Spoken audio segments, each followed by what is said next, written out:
Hi everyone, welcome back to my YouTube channel. I hope कि आप सब लोग बहुत अच्छे होंगे। फ्रेंड्स, अगर आप लोग चैनल पर नए हो और आपने अभी तक चैनल को सब्सक्राइब नहीं किया है तो इसे सब्सक्राइब करके वीडियोस को लाइक कर दीजिएगा। लास्ट पार्ट में हमने देखा था कि विंग अपनी फैमिली के साथ वापस यूनमांग आ गया था, क्योंकि अब यानली की शादी कुछ समय में होने वाली है, इसलिए उन्हें अपने सेक्ट में तैयारियां भी करनी थी। विंग वापस आकर बहुत ज़्यादा खुश था। आखिर इतने दिनों के बाद उसे अपने सेक्ट के बच्चों के साथ खेलने का मौका मिला है। सेक्ट के अल्फ़ा और ओमेगा भी खुश थे विंग के वापस आने से। उसके जाने के बाद तो यहाँ पर बिल्कुल शांति ही हो गई थी। जब से वो आया है तब से पूरे सेक्ट में हो हल्ला हो रहा है। सभी लोगों को उसके चिल्लाने और हंसने की आवाज़ें आ रही थी। सबको पता चल गया था कि वेवुशियान वापस आ गया है। सभी लोग अपने अपने कामों में लगे हुए थे। कुछ ओल्ड लेडीज़ कहती हैं, कल तक राजकुमार वे नहीं थे, यहाँ कितनी शांति लग रही थी, और आज देखो जैसे रौनक वापस आ गई हो। तुम बिल्कुल ठीक कह रही हो, उनके आने से पूरा माहौल ही चेंज हो गया। सब लोग कितने खुश हैं, सबके चेहरे पर रौनक है। उनका ऑरा ही ऐसा है, वो पहली लेडी कहती है। लेकिन क्या करें, मास्टर वे भी तो एक ओमेगा हैं। एक दिन शादी करके उन्हें भी तो जाना ही पड़ेगा। उनके जाने के बाद पता नहीं यहाँ कैसी शांति रहेगी।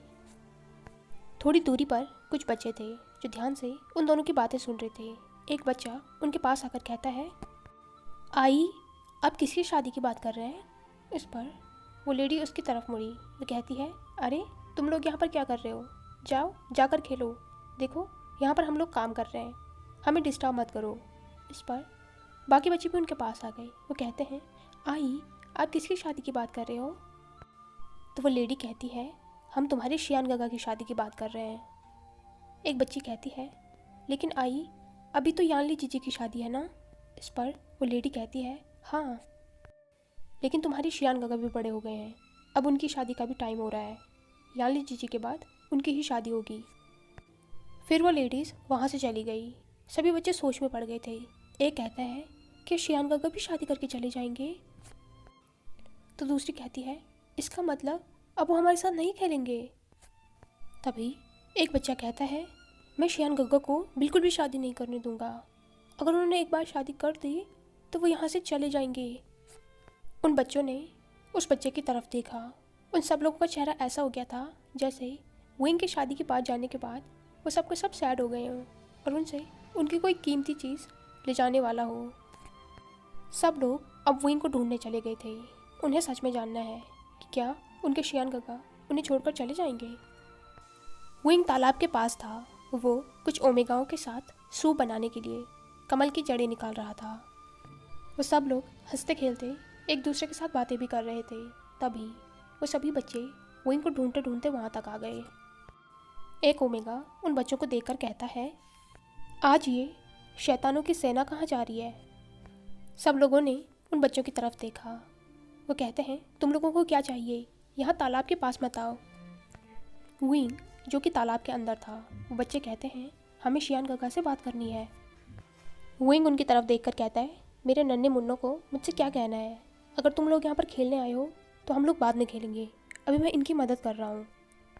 वो बच्चे कहते हैं, नहीं शियान गगा, हमें खेलना नहीं है, हमें तो आपसे ये पूछना है कि क्या आप सच में शादी कर रहे हैं? सारे ओमेगा और विंग भी हैरान हो गए थे। विंग कहता है, तुम्हें ये किसने बताया? इस पर एक बच्ची कहती है, शियान गगा, आप पहले बताइए, क्या ये सच है? विंग को बहुत ही ज़्यादा ऑकवर्ड लगा। आखिर ये बच्चे उससे इस तरीके से क्यों पूछ रहे हैं और इनका वो जवाब क्या देगा? वो कहता है, हाँ, आखिर तुम्हें ये बताया किसने? लेकिन वो बच्चे मान ही नहीं रहे थे। वो तो सिर्फ विंग से जवाब चाहते हैं। तभी बगल में बैठे ओमेगा कहते हैं, तुम अपने शियान गगो को क्यों परेशान कर रहे हो? तुम लोगों को ये जिसने भी बताया बिल्कुल सच बताया। तुम्हारी शियान गगा अब शादी करने वाले हैं। यानली जीजी के बाद उनका ही नंबर है। उस ओमेगा की बात सुनने के बाद उन बच्चों का चेहरा उतर गया था। वो बहुत ज़्यादा सैड हो गए थे। उन्होंने मुंह फुला लिया था। विंग उन्हें देखकर कहता है, अरे क्या हुआ तुम लोगों को? इस पर वो बच्चे कहते हैं, इसका मतलब आप हमें छोड़कर चले जाओगे। उन बच्चों की बात सुनकर बाकी ओमेगा हंसने लग गए थे। लेकिन विंग कहता है, अरे नहीं, ऐसा नहीं है। आखिर तुमसे ये कहा किसने? ऐसा कुछ भी नहीं होगा। मैं तुम्हें छोड़कर कहीं भी नहीं जा रहा हूँ। लेकिन विंग क्या उन बच्चों को बेवकूफ़ बना सकता है? ए कहता है आप झूठ बोल रहे हैं। कुछ महीनों पहले जब मेरी जीजी की शादी हुई थी तो वो भी हमें छोड़कर चली गई। अभी अभी इसके गगा की शादी हुई है, वो भी हमें छोड़कर चले गए।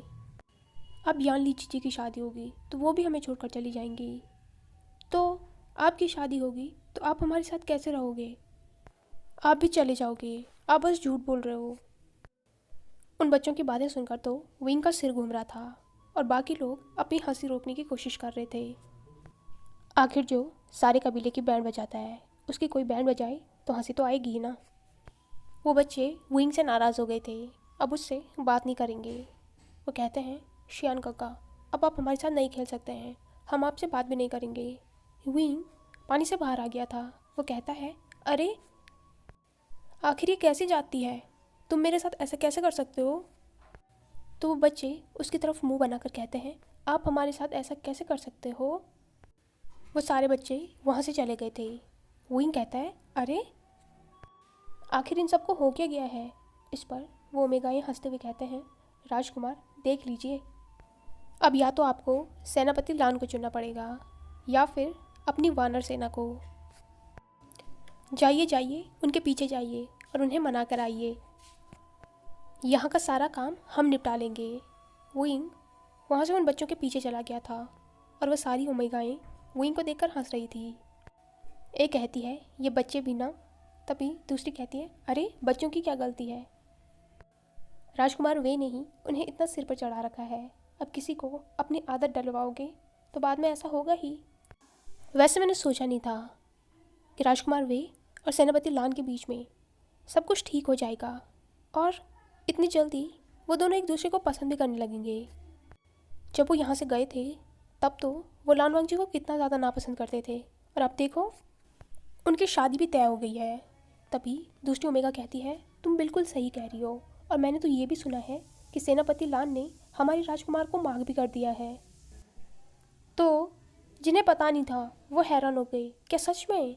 इस पर उस ओमेगा ने नोट किया। वो कहती है हाँ, और महारानी कह रही थी कि राजकुमारी की शादी हो जाने के बाद हमारे राजकुमार की शादी भी तय कर दी जाएगी।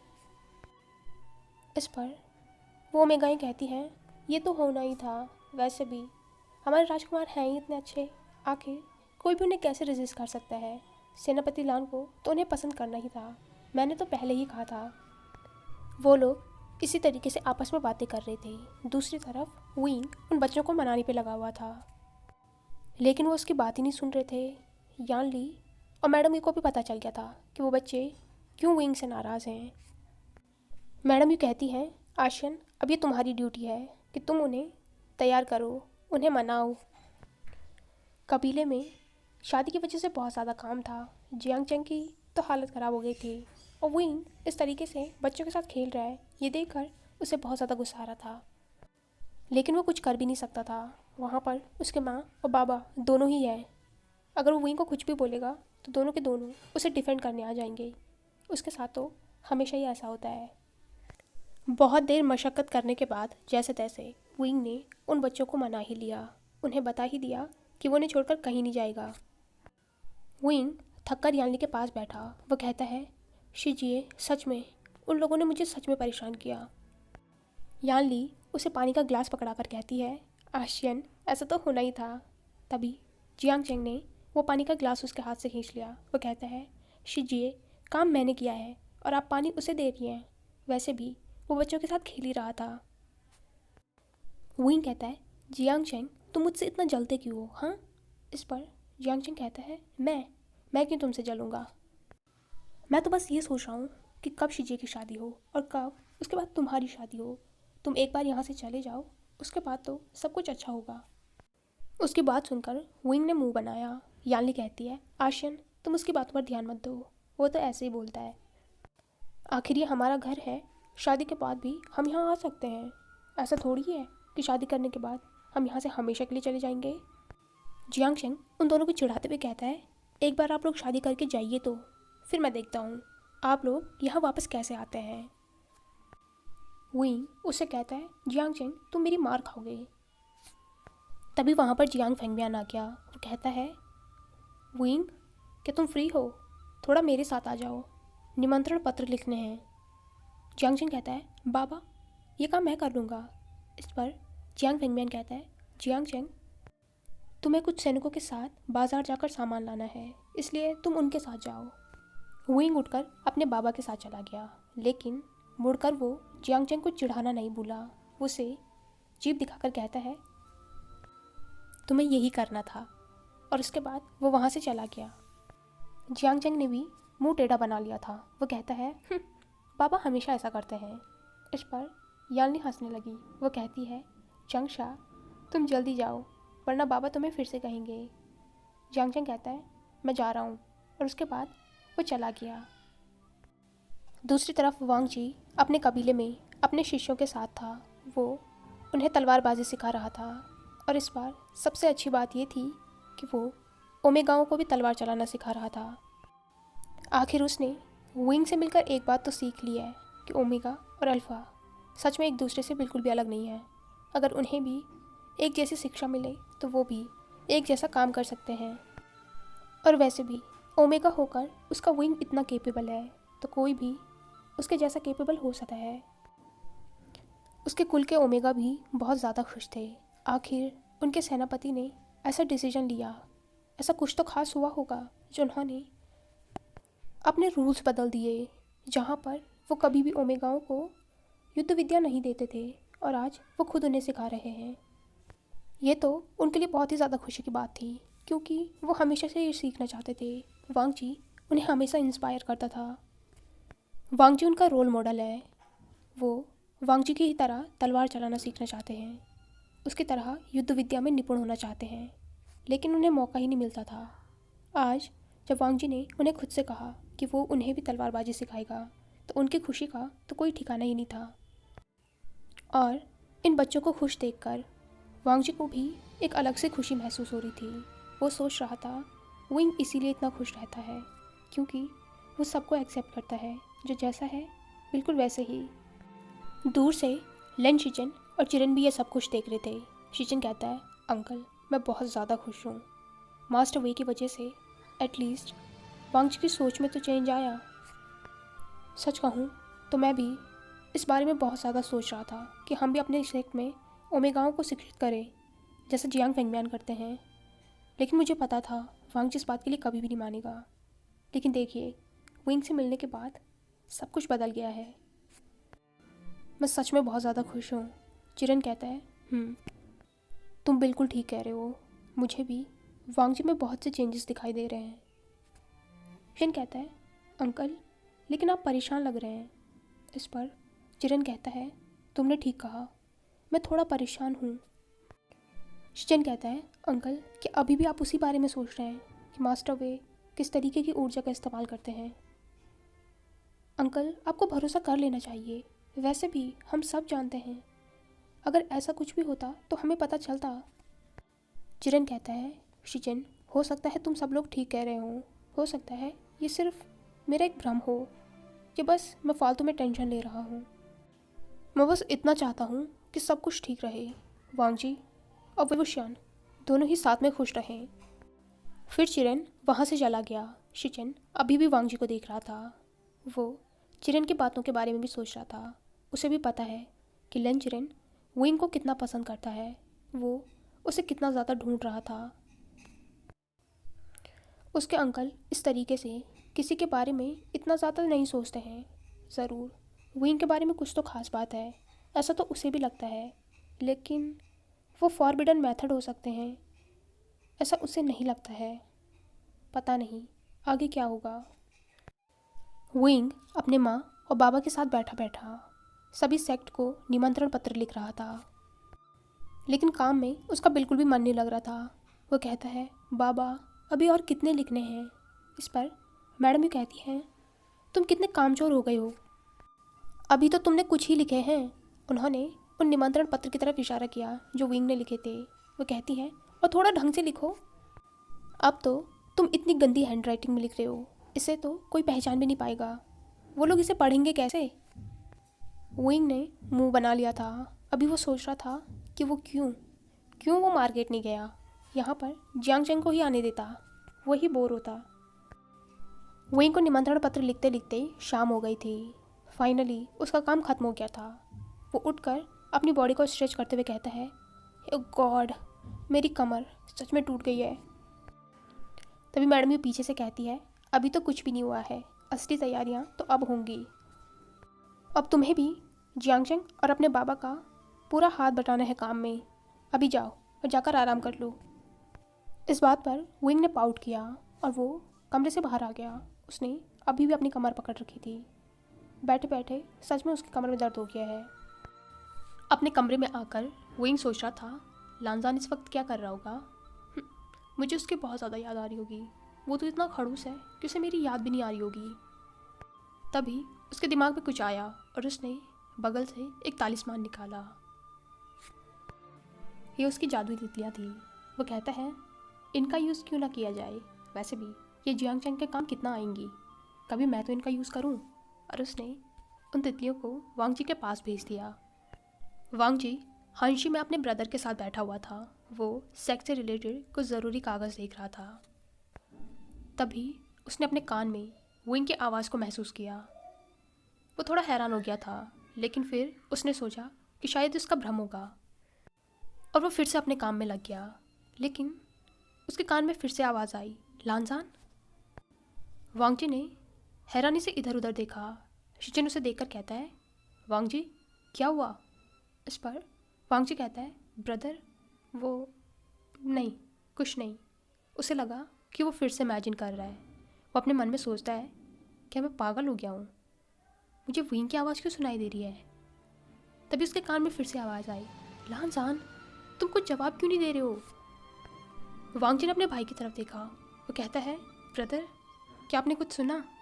इस पर शिजन कहता है, मतलब। वांग जी कहता है, क्या आपको विंग की आवाज़ आ रही है। इस पर शिजन कहता है, वांग जी मुझे पता है तुम्हें मास्टर वे की याद आ रही है, लेकिन इस तरीके से तुम्हें उनकी आवाज़ भी सुनाई दे रही है। वांग जी कहता है, नहीं ब्रदर, सच में उसकी आवाज़ आ रही है। तभी वो बटरफ्लाई फिर से कहती है, लांसान। इस बार तो यह आवाज़ शिजन ने भी सुनी। शिजन कहता है, हाँ। तभी वांग जी के पीछे से ही वो तितली उड़ते उड़ते उसके आगे आ गई थी। शिजन कहता है, ये क्या है। लेकिन वांग जी ने उस तितली को पहचान लिया था। उसने अपनी हथेली आगे बढ़ाई और वो बटरफ्लाई उसके हाथ पे आकर बैठ गई। वांग जी कहता है, ये विंग ने बनाया है। विंग का नाम लेते ही उसके चेहरे पर एक बड़ी सी स्माइल आ गई थी। विंग की तितली से विंग की आवाज़ आ रही थी। वो कहता है, लांचान तुम क्या कर रहे हो, तुम कैसे हो। मैं तुम्हें बहुत ज़्यादा मिस कर रहा हूँ। तुम्हें पता है आज उन्होंने मुझसे कितना ज़्यादा काम करवाया। यहाँ पर शीजे की शादी की तैयारियाँ चल रही है और बहुत काम करना पड़ रहा है, लेकिन मुझे तुम्हारी बहुत ज़्यादा याद आ रही है। कि तुम्हें मेरी याद आ रही है। उस तितली से लगातार विंग की आवाज़ आई जा रही थी। विंग जो जो चीज़ें वांग जी को बताना चाहता था उसने वो सारी उस तितली को बता दी थी, इसलिए वो कंटिन्यूसली बोली जा रही थी।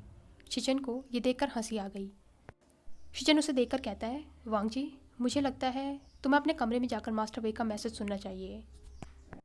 जितना मैं उन्हें जानता हूँ, हो सकता है उन्होंने तुम्हारे लिए कोई प्राइवेट मैसेज भेजा हो, जो मेरे सामने सुनना बिल्कुल भी सही बात नहीं है। अपनी भाई की बातें सुनकर वांग जी के एयर पूरी तरीके से रेड हो गए थे। उसे बहुत ही ज़्यादा एम्बैरेसिंग फील हो रहा था।